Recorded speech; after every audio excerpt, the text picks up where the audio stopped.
HooHooHooRobin. You're listening to Opie Anthony. On the virus. Sirius XM. How's the cigarette, Doug? You know what? The last time I was here, fucking Dice came in. All right. And just lit up a cigarette and took control of the room, motherfucker. You got gay. What a pain in the ass he was.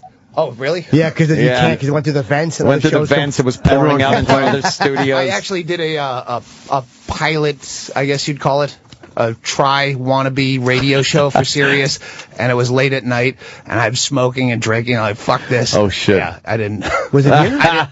Yeah, in these studios somewhere, late at night. I would listen to you on the radio. Huh? What's that? I think Di Stefano did it with me. Oh, yeah? Did you really? Yeah, I think he was like my... How long ago was that? Whatever happened to that guy? He had a heart attack. He's died. Dead. Oh, Di Stefano. Oh my God. I'm it's so one of sorry. those things that no, I was thinking of the other. I'm stealing from Norton, which was the whole the Colin Quinn show. Tough crowd. The whole stupid. You fucking stupid. It's you guys. It's like. It's all right. It's a good Every word. time I say stupid, I'm stealing from Jim Norton. You're not, though. It's like, I know, it's a great word. It doesn't get enough. But I say there's scenes where people say, "Oh, Andy Andrist is trying to be like you." No, we're friends and we talk the same. Like there was a culture when I started in Phoenix. There was a culture of the David Spade, and everyone had that. Ron Morey and Pablo. Pablo wasn't really part of that, but. Yeah, they all kind of talked the same because they hung out. They all hung out together. You rub off on each I'm kind other. of out of breath. You're right, though. We had a fucking moment in the elevator. Yeah? Worst business card ever. Tell me who that is. Gypsy Joe something. I can't even read your business card. Gypsy Joe Hawking. It's written in a darker font on a darker background. It was a band that was somewhere... in the building. They just did a radio show. We got on the elevator together, and they had their equipment. I go, hey, how about a number? And they burst into song. On the whole, it was fucking beautiful. It's caught on tape somewhere. Please. Yeah, she was there. Better be on tape. Yes, the I guy that was do an there, elevator show now. I could have used that one. Liaison for Sirius Radio was there, and he started filming. Oh, right on. And the whole 36 floors. You really got a hold on me. Wow. And it ended perfectly as the doors opened at the ground floor, and I'm like, that was fucking magic. Oh, wow. Absolute magic. Yeah. But they did. They just bathroom. immediately plugged in. They had an amp that you could plug into, remote, and just fucking burst into song. That's beautiful. The doors opened a couple times. People walked into a concert on the elevator. I do an elevator show. That's exactly what I'm looking for. Oh, man. I could have used that. Is there an actual tape of it? If I was a younger comic, I'd go, hey, can we go up so I can do a set on the way up and we'll go down again? Yeah. It's not a bad idea, though. That's a good one. Yeah. That would work. No, comedy doesn't work like that. That's why it would be good. Someone's head. That's really awkward. That's why it would be really good. Oh, sorry, you're getting off at this floor? So what happened to your mom? What can you tell us? I know you don't want to give away the whole bit. She was dying of emphysema. Right. And she was a lifetime smoker? Yeah. Cool Milds back when they made them, and then generics at the end. Some shitty brand. But yeah, she was drowning in her own fluids and had to cash out. But she was sober. I don't know if that was off the air. I asked only because you had said that she was sober, so I was like hoping that she was sober for like 20-something years. And then somewhere, I think, 2003, 2004, whenever the Man Show was, I found out she had started drinking again. And she hadn't told me. She was hiding it from me. And then I know it was the Man Show. We were doing wraparounds for the Comedy Central, the Commie Awards. Remember they tried to do an award show? Yeah, I do. And we filmed wraparounds on a cruise ship. So I took her on a cruise ship with me. I was working, and she was drunk and gambling. I knew she was drinking, and they flew us first class, which at that point, I've never even... Ooh, first class. Ooh, the big seats. And they had champagne they'd bring out. Oh. So I like, Ma, you want champagne with me?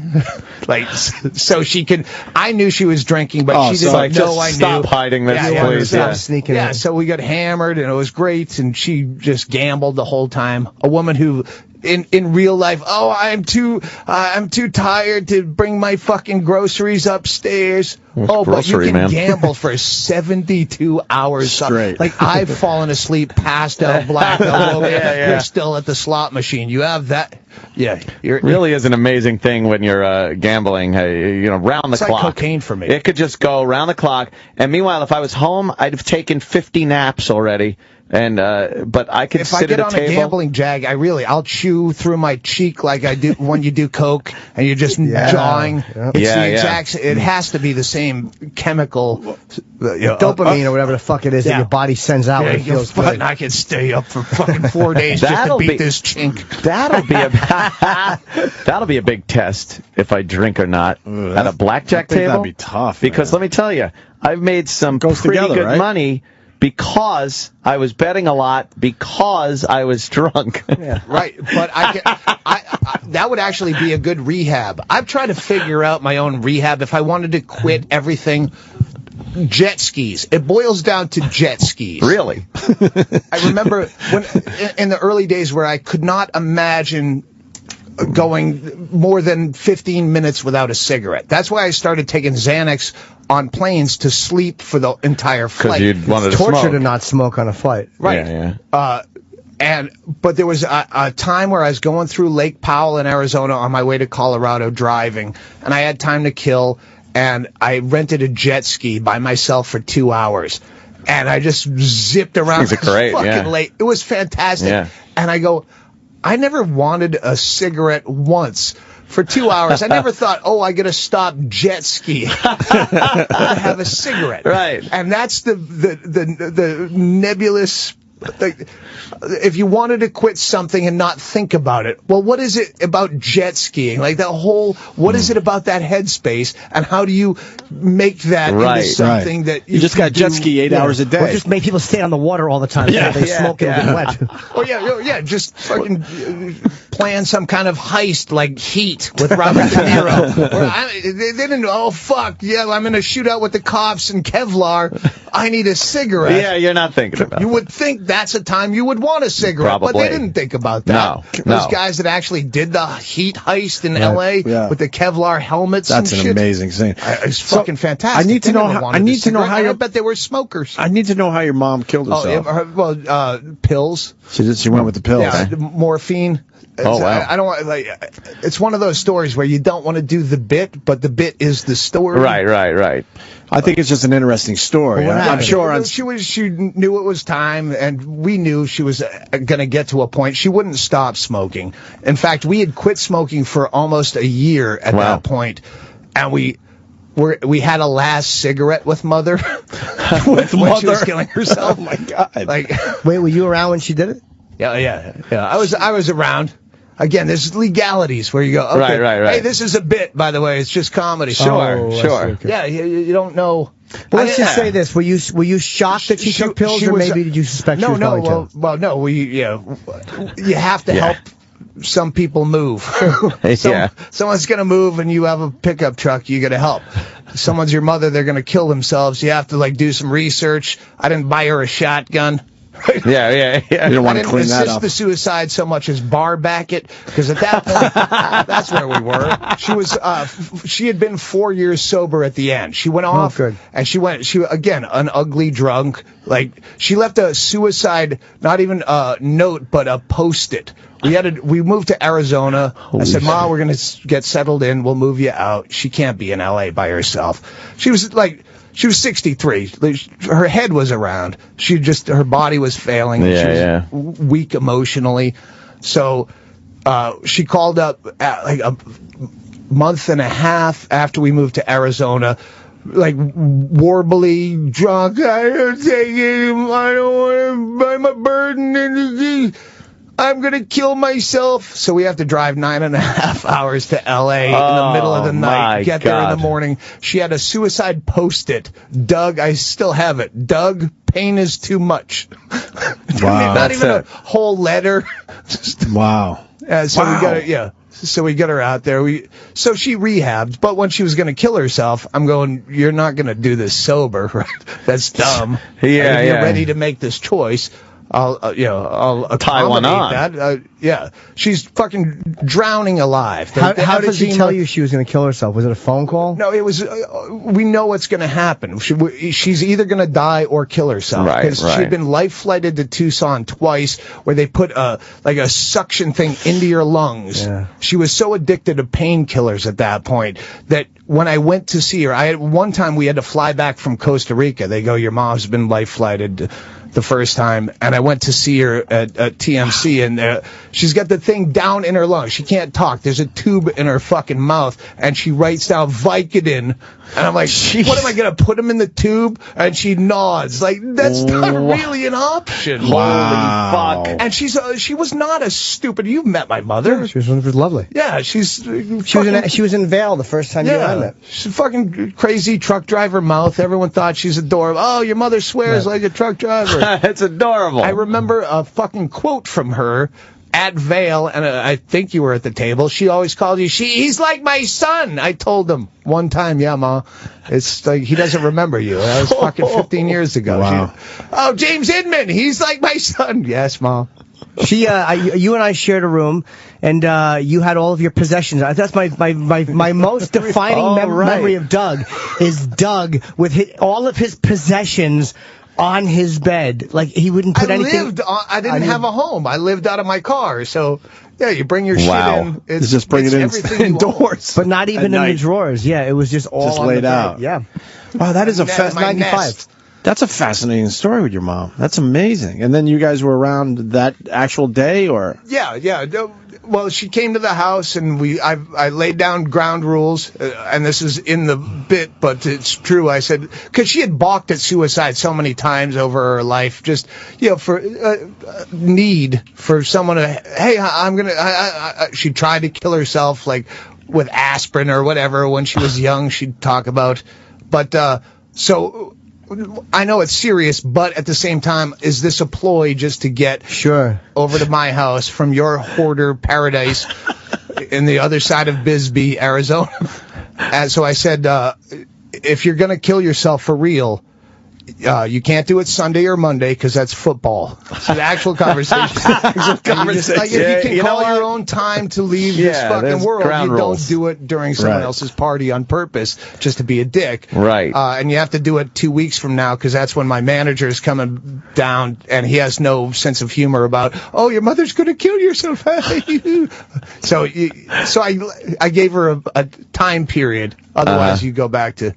And, yeah, she killed herself. It was Thursday she came in. She killed herself on the Saturday night. We watched Bad Santa together, favorite movie.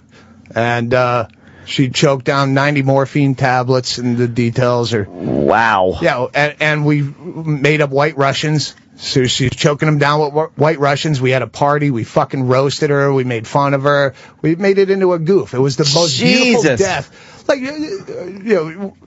Ma, wait, they found a cure. It's one of the jokes, but it was an actual quote. And she's like giving us the finger, like laughing. Holy shit, I'm blown away. Between I was a bad mother and then just laughing. And it was, What did you think the minute that she shut down? Like when she finally closed her eyes and you knew it was done?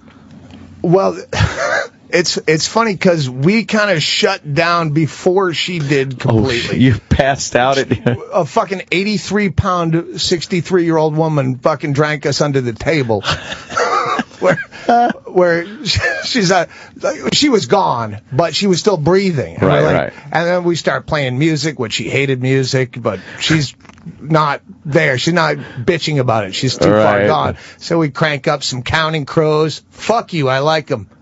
You do like the Counting Crows, yes. Huh? And, then we just like then who do you call? There's so many questions here. I don't know what you want to talk about. The saddest part is my mother at 63 had pushed so many.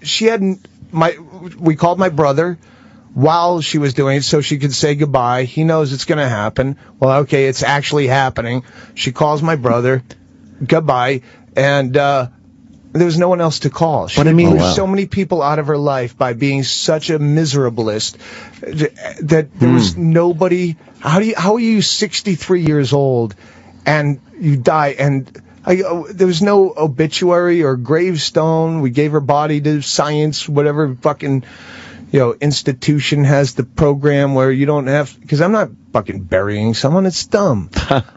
Paxton, Massachusetts. Except the for fucking Boston bomber. We have a plot for you. Plug. So wait. My plug. I plugged DougStanhopeCelebrityDeathPool.com, please. That's another whole story. Most fun I've ever had gambling. But that's Doug Stanhope's. Go find that. And yeah. Wait. So now your mom's dead. So who you call the next day? Oh, to take care of the I don't know what you business- want to talk about. So shut me down anytime you want. No. These are like the story is so detailed that when I try to make it into a bit, it was just all right. Now it's 20 minutes of you talking about your dead mother. Get to the point.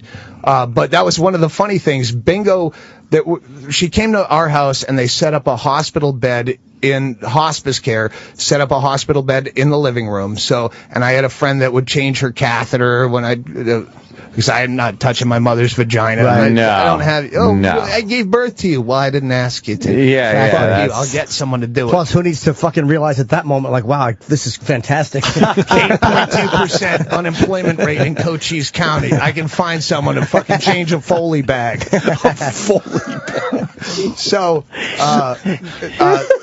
So when she's gone, but she's still like breathing. Oh, she's breathing, but she's gone. But she's breathing. And then we've been drinking White Russians with her, and we'd already taken Xanax before she decided it's time to go. And we're like, oh, fuck. Finally, we pass out, and a caretaker called the paramedics. A hospice patient has died. The paramedics came in and tried to take Bingo's body because she's passed out on the couch. We have an L-shaped couch. So I'm on one side of the L, she's on the other. Right. My mother's in a hospital bed, and they go directly to Bingo thinking she's a corpse. Holy shit. And I don't want to say her name, but the caretaker is like, it's her. And they were outside in sheer blushing embarrassment that they accidentally went for a living girl. Yes. Yeah. Wow. So, yeah.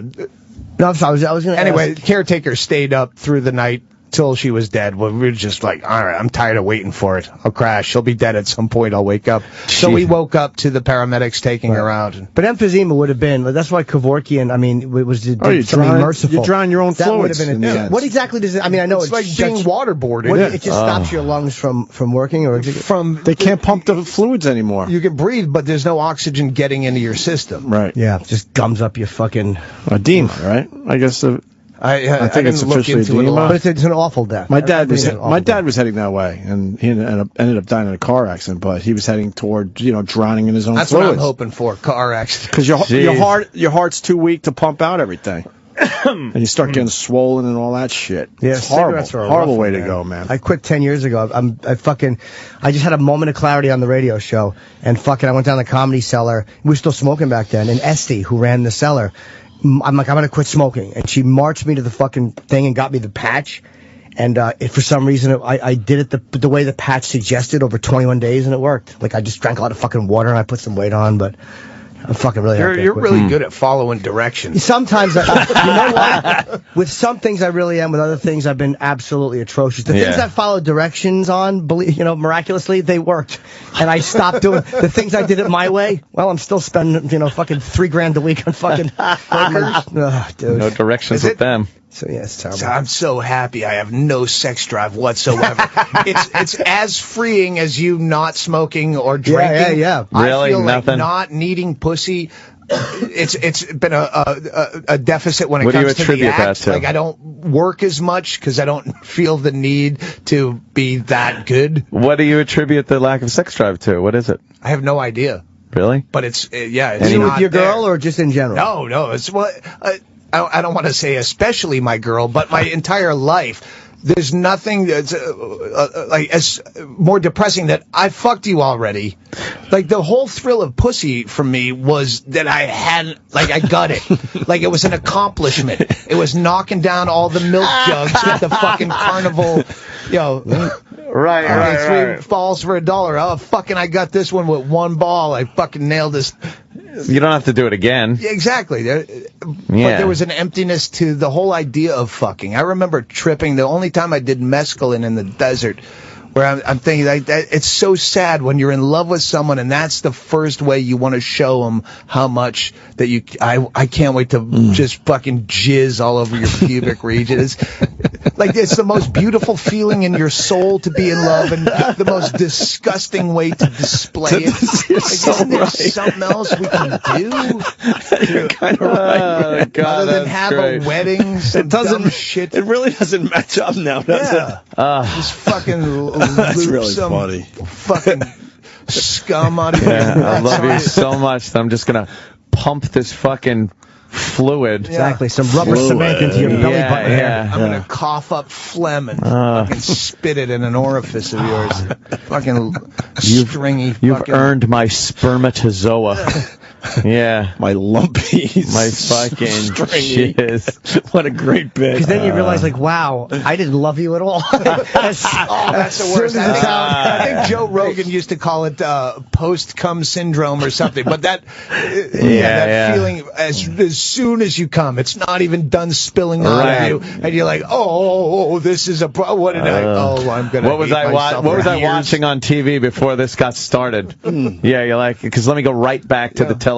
We got a great question. If Norton and I just did that same load, him on the pig's face and me on her ass, and made eye contact, I'd run for a bottle and he'd go to a meeting to share, and then he'd make amends with her a few years later. And I'd just black it out, and we'd go on the air. Remember that one girl? No, I don't. I'd apologize for both of us. Like, Doug would say he was sorry if he was capable. We learned today there's two ways to look at it. Yep.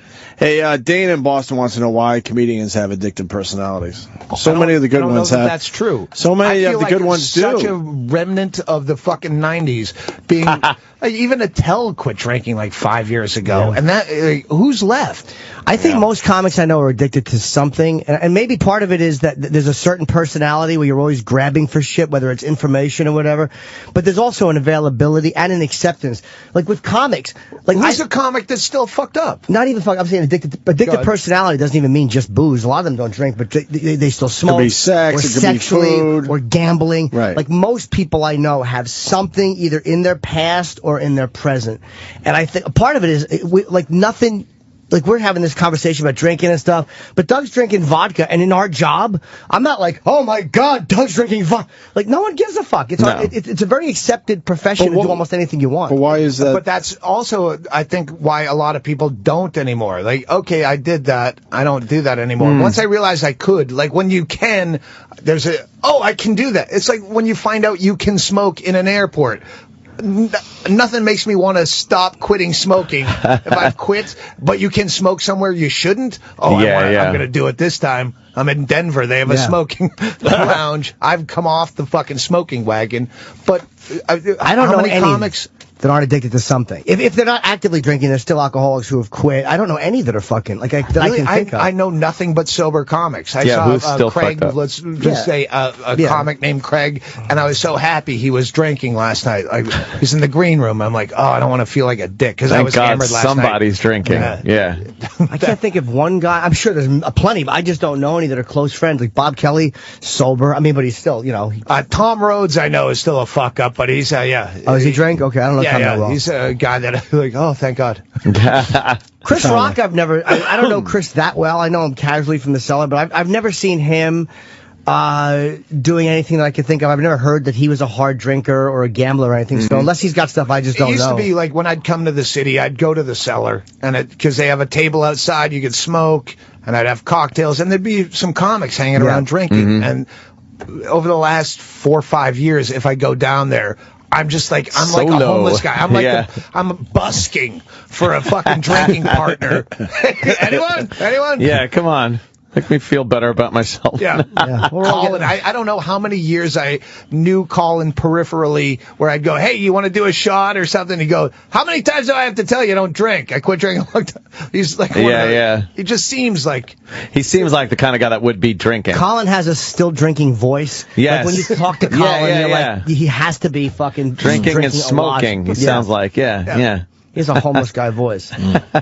Keith Robinson drinks at the cellar. There's not as many guys in. People are getting older. It's like as people get older, they not even addicted people. Just the process of elimination as you get older is people begin dropping dead, and that gives everybody a fucking like mortality check.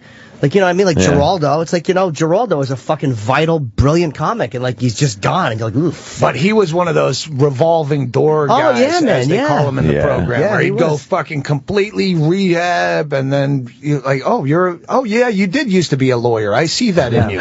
Yeah. And then I never saw Crazy him, but I do remember I was really fucked up at Montreal. One of the times I did Just for Spite Festival, the first time, and fucking that cunt guy that used to run it, he threw me out of a green room. Just long story. But yeah, I was fucked up, and I just got chucked out, and I see Geraldo and two other comics, and I'm drunk, but I was right. That's one of the problems with being correct but drunk, is if you're drunk and slurring, you look like you're wrong. Right, but no matter what you're doing. I was completely right, just my motor skills. If I had cerebral palsy and I explained the same story, I would get sympathy. But because I'm talking like this a bit, I'm slurring. But I was definitely right, and I had sober witnesses that corroborated the next day. But I'm trying to tell Geraldo what just happened in this fucking green room with, I can't remember that cunt's name, that guy that ran it. He'd come backstage and give you notes about your set and passive-aggressively tell you what you might do differently. Oh, my God. I think this bit worked better. I'm a fucking... Fuck you. I'm a veteran, you cunt. I'm not taking your advice. I'm not a new face. Anyway, Geraldo went, that reminds me of why I went to rehab. And I'm like, all right, don't fucking do that to me, you fucking asshole. Just because I'm... and then he died, and I took a little bit of, like, that's why I fucking... Yeah, that's why I went to rehab. Holy shit. If you were there. Last time I saw... Ron White. Ron White was there. Ron White is a comic who's still fucked up. Oh, boy, is he? Fantastic at it. Yeah, he's very funny. Yeah. Fucking... It rolls. It's like, I have a friend in Bisbee that looks exactly like Charles Bukowski. Spitting image. And I have a friend that I started comedy with that lives in Seattle that looks just like Dr. Drew. And if I could put them together, if I knew that my Bukowski friend could act, I'd love to. What would fucking... I think we might have talked about this. What would fucking Dr. Drew say to Hunter S. Thompson? Right.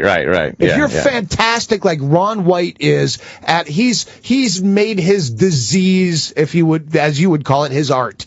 What would fucking Dr. Drew say to fucking Dean Martin? I don't know. You can do this. It's a crutch. Like, come on. Fucking look at the icons of drug use, abuse, whatever you call it. Yeah. And what is Dr. Drew going to say to that? You want to see that? To you want to see fucking Hendrix on fucking Celebrity Rehab? Are you going to say, Dr. Drew does have some good points here? Probably, yeah, because he died at 27, so obviously he didn't know that much. Well, exactly. And you go, you know what? Yeah, you're doing kind of pop now. But we still love you, Jimmy. Oh, no. Yeah, no, you could do that without the drugs. Okay, the new album's a little soft. Jimmy's but trying to rap. Because it's better to have you alive, Hendrix. Yeah. With Dr. Drew.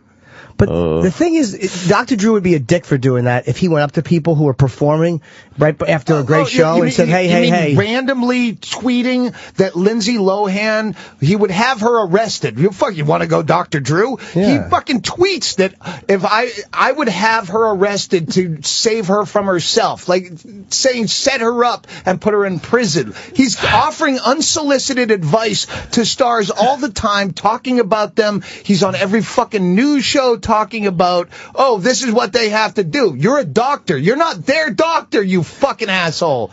He is doing that. But that's where he's like the celebrity thing, and I get that. And that's what he would do to Hendrix. But Lindsay Lohan should be arrested because she's fucking... The thing is, I think the point with Lindsay Lohan is she's fucking... Anybody else would get arrested for doing that shit. She's fucking just ignoring court order after court order, and this pussy prosecution, they won't do anything about it. So she should be arrested because she's breaking the law. He was suggesting that she be fucking set up and put it, just go to rat her out, basically. But did he say set up or intervention? Did he say set up, or did he say just for breaking the court order? It was to that effect. I'd have to make him go back to the fucking Google net to make sure. Google net. Again, we're comics. I don't have to be factually accurate. This is not a court of law. Right. But the gist of it, if I found it, would be, That's the gist of it. He had to actually publicly come out and go, that's not what I was suggesting. He had to actually, take it back. Right. Take it back, Drew. Take it back. Okay, take that one back. I didn't really mean specifically.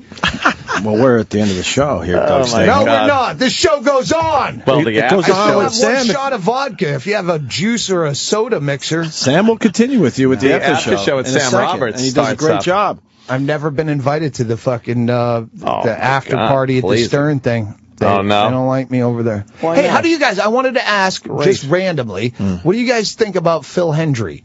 I like Phil. I fucking think Phil. I like Phil Hendry a lot. I had him over here in a fantastic. second if we could figure Every time I'm on radio, there's such a braggadocio in radio that you're afraid to bring up another radio. Oh no, I know. What that's so like you wouldn't. Up. How dare you mention Patrice? I'm here. Phil Hendry is brilliant. Yeah. Phil Hendry is one of the fucking driving on the road, which we've been doing. He has his show as a podcast, which is fucking. And I love an 8-hour drive between gigs just listening to fucking Hendry. I've never heard him. I've heard of him. I heard he's great. Fucking absolutely. He's crazy. He has to be crazy to pull off because it's a totally show. Different. Right. Well, it's completely unique. No one is doing anything. Ventriloquism on the air. No one is doing anything close to what he's doing. And the straight guy. He's the straight guy. He's the guest, and then he's the callers yelling at the guests. No, the goof is the callers that are just. He mixes them in.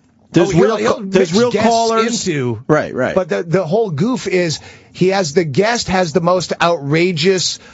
I believe that we have a petition drive to get the names of the 9/11 hijackers on the memorial wall because they did die as well. Right. Are you telling me? So he's doing this ventriloquist act where he's the most, and it's the goof is the people who don't know it's a goof. Oh my God, calling in. I'm outraged. Right. I've never heard this show before, but I'm outraged. How does he get them on ramp it up? How does he get those casual people on a podcast? Now that's got to be hard. No. It's a podcast is the best of the radio. The radio show, yeah. So, yeah. He's a legendary guy. I've just never listened to his show. I've heard he's really, really great. There are times he's the callers as well. He'll do that. He'll use other guests. Right. I know him by heart now. Yeah, it's unbelievable. But, yeah, he'll do like 2 characters at once with the guest. And for the longest time, he didn't tell anyone that he was doing the guests. He just wanted people to believe this was an actual person. Now he doesn't care as much. Well, now he's on like fucking. And the word's out, but it still works. 11 to 1 Pacific time, syndicated on AM. Mm-hmm. Why such a weird? Was there just not a call for what he did anymore, or what happened? No, they just wanted that fucking bullshit radio. The only way it works is if he's on a station that is AM talk radio, where that's not the market for comedy. So, I don't know why. Wow, yeah. All I know is fucking. He's got brilliant. 15 years of backlog shit on the. He owns it all, so he's smart. Just tell me to leave, because I'll just keep talking. It's cool. No, our show's done. But Doug Stanhope on Twitter. Yes. Doug Stanhope tonight at BB King's. The cemetery plot, that's a for real offer. If anyone has gotten back to me, DougStanhope.com. Contact me if you want to bury a terrorist in Paxton, Massachusetts, where those cocksuckers deserve. You got some real estate. Here it is. Got it. Plot is waiting. Bought and paid for. Yes. Anyone else? I think that's it. I'll be in Utah Friday, Saturday, and Jacksonville the week after. Ooh. Jacksonville is cool, too. I've never done that gig. Never been to Jacksonville? No, I canceled it once for TV or something, and now that I'm looking at ticket sales, I'm like, why did I ever cancel this? Oh, okay. Here we go again. I didn't play that club. The Comedy Zone? Oh, I played that once, like, when we met that back then. Yeah, but I went back and played my own gig. Fucking great scene. I probably should have done that. One available ticket after another. Lining up. Lots of available tickets. Oh, it hurts. Doug, this was great. Yeah, thanks, Doug. Yeah. Always love having you in. I'm always fucking drinking from now on. Doug Stanhope, everyone. Tell him, Fred. The Virus. Sirius XM. This is the Opie Anthony Show.